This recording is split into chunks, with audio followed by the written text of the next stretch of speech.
Hola, soy el doctor Francisco Mannará, jefe de trabajos prácticos de la segunda cátedra de anatomía de la Facultad de Medicina de la Universidad de Buenos Aires, y en esta clase les hablaré sobre inervación del miembro inferior, la parte 1, plexo lumbar.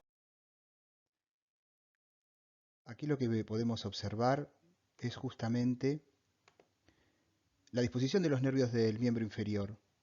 Las ramas del plexo lumbar, como ustedes pueden observar, se disponen en el plano anterior del miembro inferior, mientras que las ramas del plexo sacro se disponen en el plano posterior del miembro inferior.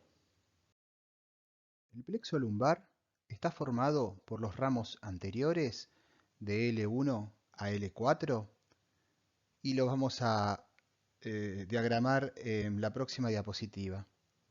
Lo que quiero que queden claros es que los ramos son los ramos anteriores.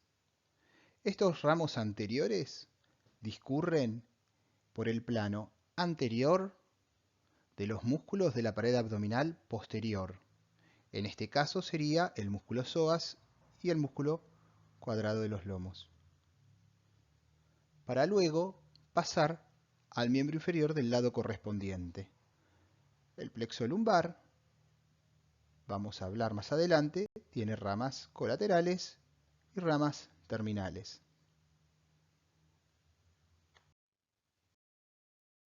Plexo lumbar.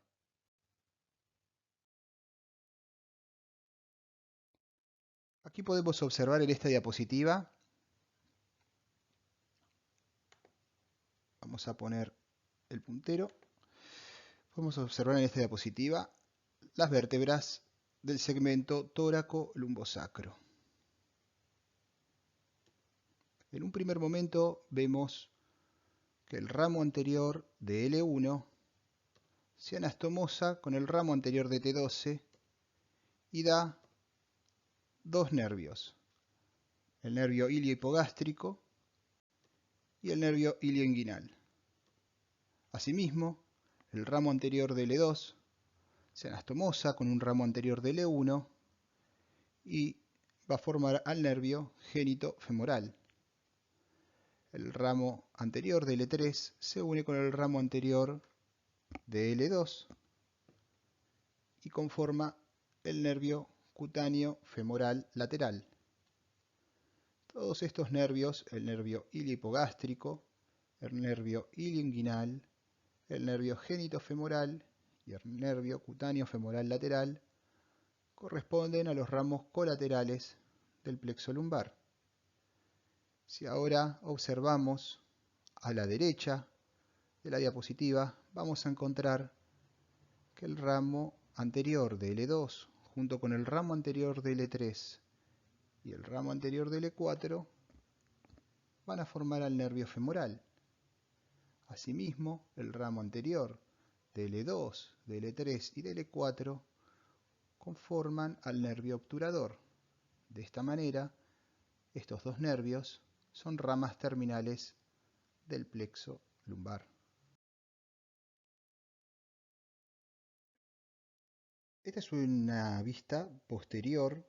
Se ha resecado el músculo cuadrado lumbar y vemos marcado con el número 3 el nervio iliohipogástrico y con el número 4 el nervio ilioinguinal.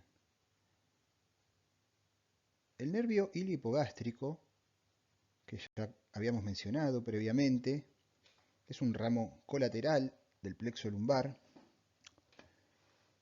Tiene un componente motor y sensitivo y habíamos nombrado que se originaba del ramo anterior de L1 y un ramo colateral anterior que provenía de T12. Atraviesa el músculo psoas mayor, que está marcado aquí en 7. Aquí el nervio lo atraviesa, el músculo psoas mayor, y se va a ubicar luego entre el músculo cuadrado lumbar, posteriormente el transverso del abdomen y el oblicuo interno, más hacia lateral e inferior, y a nivel de la espina ilíaca anterosuperior va a perforar estos músculos y se va a dividir en un ramo cutáneo lateral que va a ser sensitivo, un ramo cutáneo anterior que va a inervar la piel de la región hipogástrica. El nervio ilioinguinal, lo vemos aquí, con el número 4, se encuentra también ubicado lateralmente al músculo psoas mayor. Se va a disponer entre el riñón, que aquí está marcado como el 5, y el cuadrado lumbar, que en esta diapositiva fue resecado. Luego se va a ubicar entre el transverso y el oblicuo hasta llegar al conducto inguinal. Va a atravesar posteriormente el conducto inguinal y va a dar ramos labiales anteriores en la mujer y ramos escrotales anteriores en el varón. Bueno, aquí observamos en la diapositiva de la izquierda como en la diapositiva de la derecha las ramas colaterales y las ramas terminales del plexo lumbar y sus relaciones anatómicas en una vista anterior. Podemos observar con el número 32 en esta diapositiva el músculo psoas mayor, con el número 33, perdón, el músculo cuadrado lumbar, con el número 18 el nervio ilio hipogástrico, con el número 19 el nervio ilioinguinal.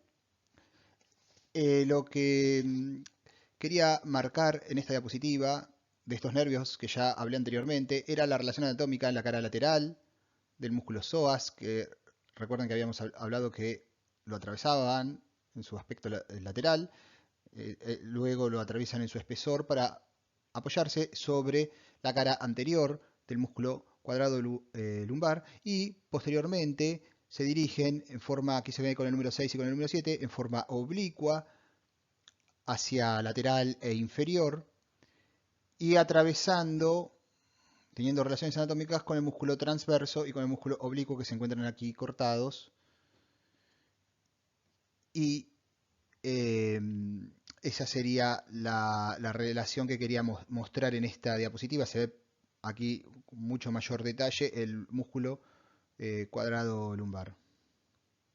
El nervio génito-femoral, aquí marcado con el número 15, es un nervio, como ya habíamos hablado previamente, un nervio que forma, digamos, los ramos colaterales del plexo lumbar. Es un ramo sus ramos son sensitivos y están conformados por lo que serían los ramos anteriores de L1 y L2. Se encuentra relacionado con la cara anterior del músculo psoas mayor. Por delante, en su porción más proximal, se encuentra la arteria ilíaca común y más distalmente se encuentra relacionado con la cara posterior de la arteria femoral. En cuanto a otra relación anatómica de importancia, es su relación con la cara posterior del uréter, o sea, el génito crural se encuentra relacionado posterior al uréter. El uréter pasa por delante y se observa esta forma de cruz. Por arriba del ligamento inguinal, el nervio génito-femoral se divide en sus dos ramas terminales, que es la rama genital y la rama femoral. Aquí, en esta diapositiva, es una variación anatómica. Vemos la bifurcación en sus ramas terminales, que es muy precoz. No obstante, de este otro lado no es así. Entonces, aquí observamos con el 15, nuevamente, el nervio genitofemoral. Con el 40 observamos el uréter. Con el número 14, la rama genital del génito crural. Y con el 10 encontramos la rama femoral del génito femoral. El nervio cutáneo femoral lateral lo observamos aquí con el número 10. Es un nervio sensitivo, está formado por los ramos anteriores de L2 y de L3, se encuentra al principio en la parte lateral del músculo psoas y posteriormente se encuentra en su trayecto por delante del músculo ilíaco. Pasa bajo el ligamento inguinal, penetra en la fascia lata, se hace subcutáneo 2 centímetros por debajo y lateral al sartorio, dividiéndose en sus ramas terminales para un ramo glúteo y un ramo femoral que inerva la piel de la cara anterolateral del muslo. El nervio obturador, en esta diapositiva lo hemos marcado como el número 12 y en esta diapositiva lo hemos marcado como el número 29, es un nervio mixto que, a diferencia de los anteriores, nace a la altura del proceso transverso de la quinta vértebra lumbar, pero del psoas su relación es por la cara medial, ¿sí? Por la cara medial. Los otros eran por la cara lateral del psoas, ¿sí? Por la cara lateral del psoas. Este nervio sale de la cara medial y está formado por los ramos anteriores de L2, L3 y L4. Cruza la articulación sacroilíaca, como podemos observar aquí, la articulación sacroilíaca, la cruza y posteriormente atraviesa el conducto obturador para alcanzar los músculos aductores y dividirse en sus ramos terminales. El nervio femoral es un nervio mixto, está marcado en esta diapositiva con el número 3. Tiene la formación similar al nervio obturador. Recordemos los ramos anteriores de L2 a L4. Por debajo del proceso transverso de la quinta vértebra lumbar tenemos su origen, emergiendo en este caso por el borde lateral del psoas. A diferencia, recordemos, del nervio obturador que dijimos que emergía por el borde medial del psoas. Y va a descender oblicuamente y lateral entre el ilíaco, que es el 5, y el psoas. Y termina en el triángulo femoral lateral a la arteria.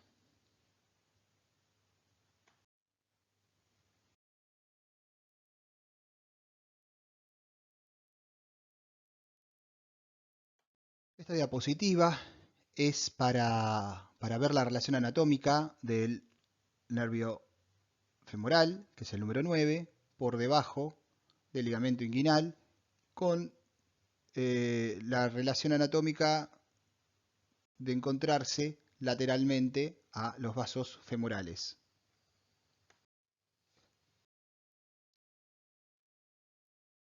El nervio femoral emite ramos colaterales y ramos terminales. Los ramos colaterales del nervio femoral serían el nervio iliopsoas, nervio para la arteria femoral, y el nervio del pectíneo. A veces el nervio del pectíneo puede originarse por encima del ligamento inguinal.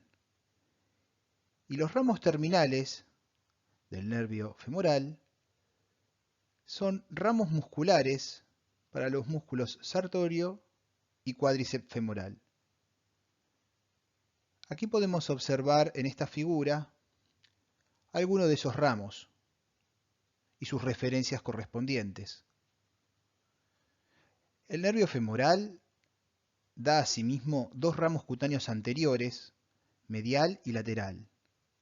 El ramo cutáneo anterior medial desciende en dirección oblicua medial y va a inervar los músculos pectíneo, aductor largo y la piel de la cara superomedial del muslo. Y el cutáneo anterior lateral desciende en dirección oblicua inferior y lateral, emitiendo los ramos musculares para el sartorio, los nervios perforantes superior e inferior. Los nervios perforantes superior, recordemos que son para la cara anterior del muslo, y los nervios perforantes inferiores son para la cara anteromedial del muslo, llegando hasta la rodilla, y el nervio accesorio del safeno. Este último ramo da un nervio superficial que desciende junto al borde medial del sartorio y con la vena safena magna hasta la rodilla, y se anastomosa ahí con el nervio safeno. Aquí lo podemos ver que está marcado el nervio safeno en esta diapositiva también. El nervio safeno es un nervio puramente sensitivo. Si ustedes pueden observar en esta diapositiva, este nervio, el nervio safeno, desciende desde el triángulo femoral, luego pasa por el tabique intermuscular vasto aductorio y llega a la piel pasando entre los músculos sartorio y grácil. Acá el sartorio no lo alcanzamos a ver, pero sí tenemos aquí el músculo grácil. En su trayecto va a emitir un ramo infrarrotuliano que va a atravesar el músculo sartorio y va a llegar a la piel que está por debajo de la rótula. En esta diapositiva podemos observar dos figuras, la figura de la izquierda y la figura de la derecha. La figura de la izquierda es una vista anterior del miembro inferior derecho y nos muestra los distintos dermatomas, mientras que la figura de la derecha nos habla, o nos muestra, mejor dicho, las áreas de inervación periférica cutánea. ¿Cuál es la diferencia entre estas dos figuras? Pues bien, los dermatomas son la representación gráfica en la piel de las distintas raíces que inervan estos determinados segmentos. Por ejemplo, aquí vamos a observar que el dermatoma de L2 se dirige en lo que es la cara anterior del muslo y parte de la cara medial y superior también del muslo. Sin embargo, si nos vamos a la figura de la derecha, podemos observar que si quisiéramos ver la representación gráfica de la inervación periférica cutánea, esto es, qué nervios inervan esta misma zona de este dermatoma L2, vamos a encontrar que la distribución de la inervación por el nervio periférico va a ser el nervio cutáneo femoral lateral en su porción antero externa del muslo, la rama femoral del nervio genitofemoral en su porción antero-interna del muslo y parte también del nervio femoral de las ramas cutáneas femorales anteriores. Entonces, el dermatoma de S2, fíjense que estaría representado por la inervación periférica de tres nervios distintos que tienen, por supuesto, su origen en la rama anterior de L2.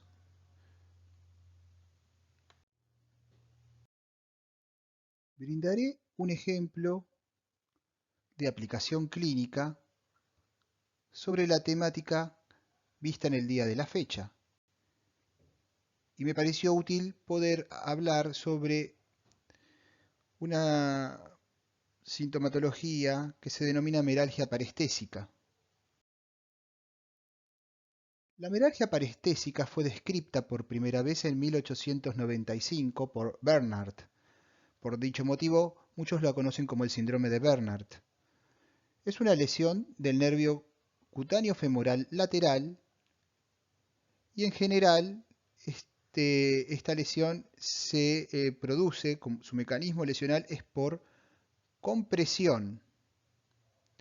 Muchas veces la compresión es simplemente por utilizar un cinturón muy ajustado que aprieta la zona por donde se encuentra el trayecto del nervio cutáneo femoral lateral. Otras veces puede ser de índole iatrogénico en algún tipo de cirugías, por ejemplo cuando retiramos una porción de cresta ilíaca para hacer artrodesis lumbar y no respetamos ciertos reparos anatómicos que vamos a describir a continuación. Y otras veces puede ser por compresión también en ciertas cirugías en las cuales el paciente se coloca en posición de decúbito ventral y su apoyo, su zona de apoyo es básicamente la zona por debajo de la espina ilíaca anterosuperior. Durante muchas horas en esa misma posición puede provocar una compresión del nervio cutáneo femoral lateral y provocar parestesias, esto es decir, hormigueos en la zona de distribución del nervio, ardor y sensaciones de molestias que refiere el paciente. Recordemos que este nervio era un nervio sensitivo, por ende no va a provocar síntomas motores. Aquí podemos ver en esta diapositiva la distribución de la inervación periférica del nervio en cuestión. Acá voy a mencionar un ejemplo de causa de meralgia parestésica que era en parte la que estábamos describiendo hace un rato, que es la iatrogénica. Voy a dar este ejemplo simplemente porque uno como cirujano lo tiene muchas veces presente, el tema de ciertas referencias anátomo-quirúrgicas que utilizamos en cirugía para evitar la lesión del nervio. Clásicamente dijimos que el nervio se va a encontrar su trayecto entre lo que es la espina ilíaca anterosuperior y la espina ilíaca anteroinferior. Pero existen a veces ciertas variaciones anatómicas en las cuales el nervio puede estar un poco más proximal, haciendo un loop, y no respeta esta referencia anatómica de la espina ilíaca de estar por debajo de la espina ilíaca anterosuperior. En las cirugías espinales muchas veces se necesita tener un taco óseo de cresta ilíaca. Dado esta posible variación anatómica, es necesario tener en cuenta que el injerto debemos tomarlo entre 3 a 4 centímetros de la espina ilíaca anterosuperior. O sea, tomamos 3 a 4 centímetros de la espina ilíaca anterosuperior hacia atrás y desde ahí tomamos el injerto. Porque si lo tomamos adelante, podemos lesionar el nervio y eso no sería una lesión por compresión. Y si lesionamos el nervio, el paciente puede andar muy bien de la cirugía, puede recobrar los signos y los síntomas que había perdido previo a la cirugía, pero queda con un dolor importante en la zona anteroexterna del muslo, un hormigueo, sensación de parestesias, de ardor, y muchas veces el paciente se queja de eso. Entonces tomamos esta referencia para evitar ese tipo de lesiones. Si tenemos que tratar una compresión del nervio, usualmente lo que hacemos es localizar la espina ilíaca anterosuperior y 1 o 2 traveses de dedo de la misma, hacer una incisión de tipo vertical, que sería esta, para exponer el plano más profundo de la incisión. Entonces, como referencia, la espina ilíaca anterosuperior, 1 o 2 traveses de dedo, hacemos la incisión en piel y vamos a encontrar el trayecto del ligamento inguinal Vamos a encontrar al músculo sartorio cubierto con la fascia lata y vamos a encontrar asimismo los ramos terminales del nervio cutáneo femoral lateral. En este caso, supongamos que queremos hacer una neurólisis, esto es una descompresión del nervio cutáneo femoral lateral, porque suponemos que está comprimido. Entonces, simplemente lo que hacemos es identificar los ramos terminales, seguimos el nervio y vamos debridando el nervio para tratar la mialgia parestésica por compresión. Muy bien. Esta es la bibliografía con la cual he armado esta clase y les agradezco su atención. Muchas gracias.